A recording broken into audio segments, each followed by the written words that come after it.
झटपट अशी पावभाजी रेसिपी बघू शकता किती मस्त अशी आपली पावभाजी आहे।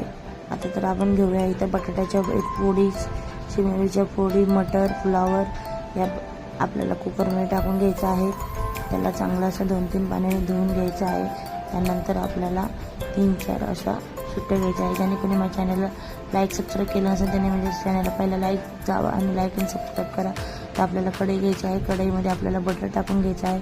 बटर टाकून झाल्याच्या नंतर आपल्याला एक पळी तेल टाकून घ्यायचं आहे। आपण तुम्हाला पाहिजे तर टाकू शकता, नाही तर बटरमध्ये पण काम चालू शकता।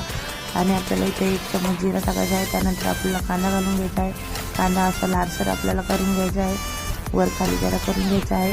बघू शकता या पद्धतीने आपल्याला लालसर असा आपला कांदा झालेला आहे। त्यानंतर आपण टमाटरची अशी ग्रेव्ही टाकून घ्यायची आहे।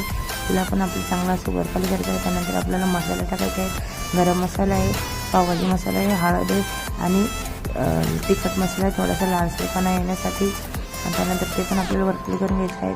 बघू शकता या पद्धतीने आपल्याला शिजवून घ्यायचं आहे। किती मस्त असं शिजलेलं आहे। ह्याला बारीक करून घ्यायचं आहे या पद्धतीने। बघू शकता मिक्सरने पण करू शकता, माझ्याकडे नाही त्याच्यामुळे मी नाही घेत आहे। टाकून ह्याला चांगलं 10-15 मिनिटं असं आपल्याला शिजवून घ्यायचं आहे। तर बघू शकता किती मस्त अशी आपली रेसिपी रेडी झाली असेल। पूर्ण